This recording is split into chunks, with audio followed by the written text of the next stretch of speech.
Boa noite com os cumprimentos, os meus cumprimentos. O meu dizer de felicidade, de alegria de estar aqui de novo nesta palestra a respeito de uma personalidade do mundo espírita, ou espiritista, porque no nosso planeta, nessa série de várias dezenas de nomes importantes, de homens e mulheres que muito fizeram no estudo do Evangelho e dos fenômenos, como também da comunicação espírita, seja através de palestras, através de aulas, seja através de psicografia dos livros, revistas e jornais, digamos assim, de todas as formas que é possível divulgar e levar a verdade àqueles que se interessam por ela. São personalidades da Europa, de outros países do mundo, outros continentes, muitas do Brasil, e as brasileiras até as da nossa região, que é o norte de Minas. A personalidade de hoje é Deolindo Amorim. Deolindo Amorim, que nasceu na Bahia, interior da Bahia, Baixa Grande, em 23 de janeiro de 1906. Jornalista, sociólogo, publicitário, escritor e conferencista, podemos dizer mais, e ativista espírita. Como quase todos os divulgadores, jornalista. Mas ele sociólogo, publicitário, escritor, ativista, conferencista espírita. Ele nasceu no seio de uma família católica, vindo a tornar-se presbiteriano fervoroso. Ele não seguia o mesmo ramo religioso da família, a família católica, e ele era um apaixonado presbiteriano. E rompeu com a sua igreja mais tarde e permaneceu muitos anos sem definição, tanto filosófica como religiosa. Ele, quer dizer, não ficou católico, não ficou presbiteriano e perdeu a crença. Nada de filosofia ou de religiosidade. É quando ele vem para o Rio de Janeiro para estudar sociologia e fazer outros cursos superiores. Então, no Rio, ele se graduou-se em sociologia e em outros cursos. E fez do Rio de Janeiro o grande celeiro da cultura do país. Era um homem do fazer, era um ativista. O Rio de Janeiro, a capital da República, onde estavam os gênios, as pessoas mais cultas, mais estudiosas, mais interessadas no conhecimento, é lá que ele determina, no seu trabalho, essa cultura realmente elevada brasileira. Para ele, o Rio de Janeiro é o centro de irradiação, é o centro, o Rio de Janeiro, da cultura. Ele se torna sócio da ABI, a Associação Brasileira de Imprensa, presidente do Instituto de Cultura Espírita do Brasil e presidente de honra da Associação Brasileira de Jornalistas e Escritores Espíritas. Quer dizer, ele é da ABI, que até hoje é a associação principal dos jornalistas, a Associação Brasileira de Imprensa, do Instituto de Cultura Espírita do Brasil e da Associação Brasileira de Jornalistas e Escritores Espíritas. Como jornalista, ele se torna funcionário público no Ministério da Fazenda, onde galgou as mais importantes posições e funções. Ao mesmo tempo que colaborava no Jornal do Comércio, um dos principais jornais da época, e praticamente toda a imprensa brasileira. Quer dizer, escrevia e mandava pelo correio seus artigos. Fez herança. Um dos seus 3 filhos foi um jornalista muitíssimamente conhecido, Paulo Henrique Amorim, da TV Globo, e de outras partes da imprensa, da televisão, a imprensa escrita e falada. Paulo Henrique Amorim, filho de Amorim. Na doutrina espírita, é por volta de 1935 que ele passou a frequentar o Centro Espírita Jorge Niemeyer. 1935, já do meu tempo, porque eu nasci em 1934. Então, em 1935, ele começa a frequentar o Centro Espírita Jorge Niemeyer. Após o contato com a doutrina, ele se mostra profundo admirador das obras de Leon Denis. Então é ele aquele escritor preferido, admirado e amado. Desde que descobriu a doutrina espírita, tornou-se de forma progressiva e determinada, ou seja, progressiva e determinadamente um baluarte na definição específica do que é espiritismo. Então é um homem de escola, é um homem de didática, é um homem de ensino. Deolinda Amorim, o grande defensor da doutrina espírita e o grande amigo de Allan Kardec. Então ele é amigo daquele mestre amado, codificador, daquele que realmente trouxe ao mundo as informações da nova mudança de pensar e de agir, da nova forma de ser, com relação filosófica, científica e religiosa. Deolindo foi, ao longo da vida, uma barreira positiva definida contra a corrupção do pensamento doutrinário. Quer dizer, em todas as religiões há várias formas de pensamento, há vários modos de pensar. E nem sempre aqueles que levam à aprendizagem melhor, ao bom entendimento. Principalmente a compreensão da obra da codificação kardeciana, a obra de Allan Kardec. Na vida de Deolindo há também os eventos espíritas, muitos. Em 1939, ele idealizou e promoveu o primeiro congresso de jornalistas e escritores espíritas realizado no Brasil, primeiro congresso. E há uns encontros importantes. Ele esteve também ao lado de Leopoldo Machado, de quem já falamos, no primeiro congresso de mocidades e juventudes espíritas, agora de juventudes, e na criação do Conselho Consultivo das Mocidades Espíritas. Então, já ligado aos jovens.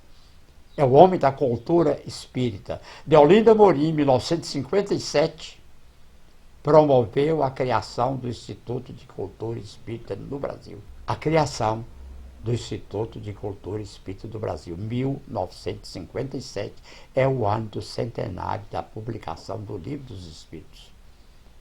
Foi um ano importantíssimo. O centenário realmente do trabalho de Allan Kardec. Foi nesse ano que eu assisti a uma conferência aqui em Montes Claros, a comemoração do centenário. É que eu resolvi, já conhecia muito, já lia muito espiritismo, mas que passei a frequência normal das reuniões espíritas na Fraternidade Espírita Canassim, em 1957. Já é passado algum tempo do Pacto Áureo, porque o Pacto Áureo foi em 1949. Então, com a assinatura do Pacto Áureo, a Liga Espírita do Brasil se transformou em entidade federativa do Estado do Rio de Janeiro. Então, em vez daquele pacto nacional, Deolindo preferiu a entidade federativa do Estado do Rio.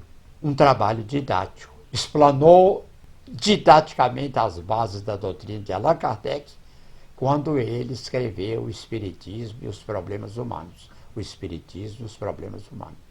E levou o Espiritismo ao meio universitário, proferindo bela conferência no Instituto Pinel da Universidade do Brasil, no Rio de Janeiro, focalizando o tema o suicídio à luz do Espiritismo, na Universidade do Brasil.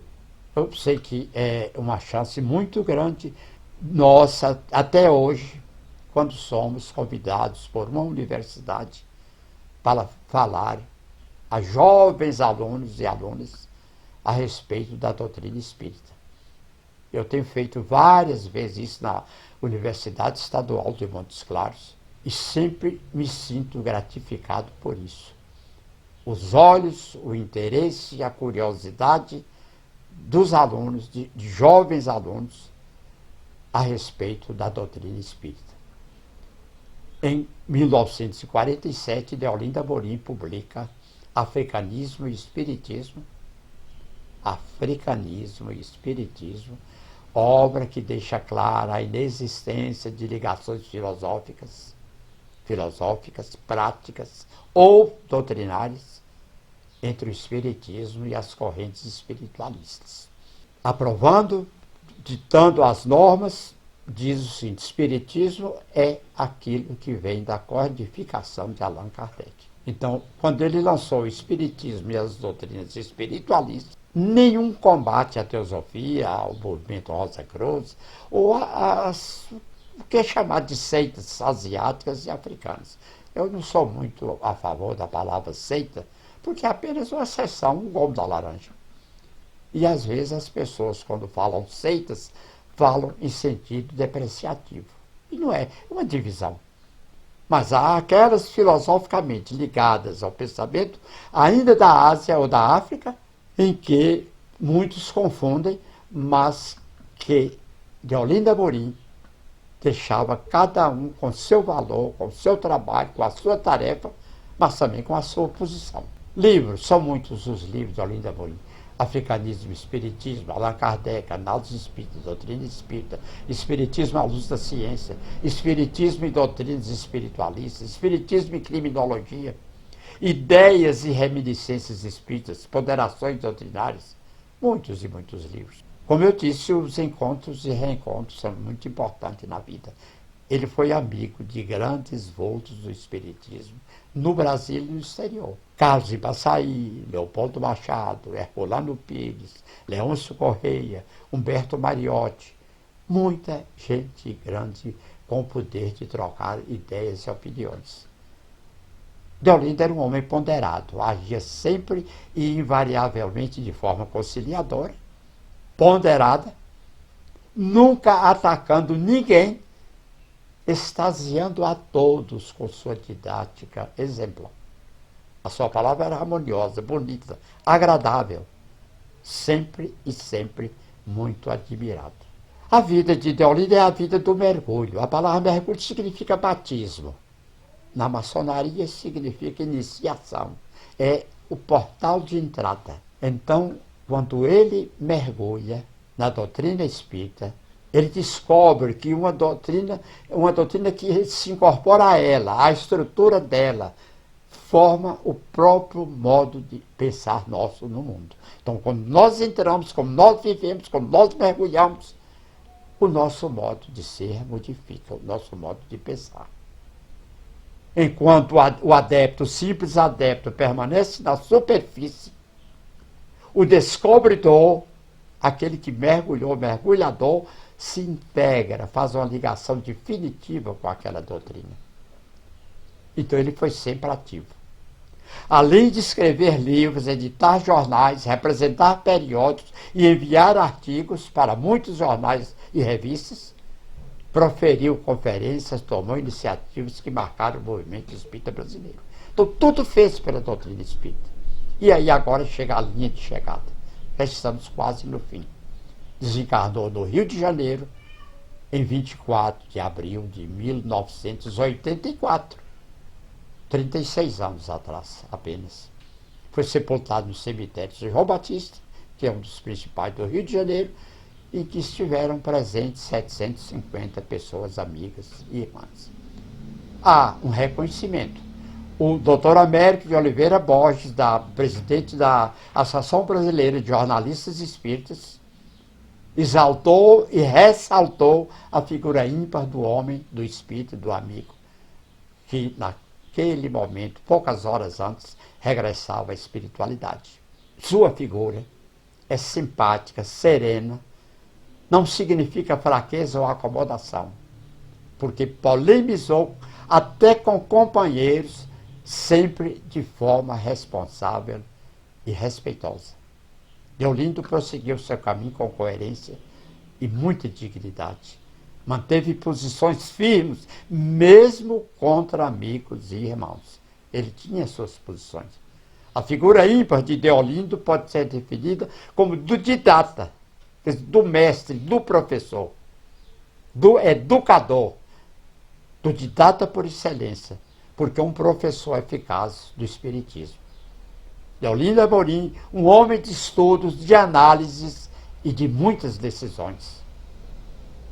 Assim, terminando, nós posso dizer com toda segurança, toda certeza, Deolindo Amorim, um homem do bem. Deolindo Amorim, um homem do bem.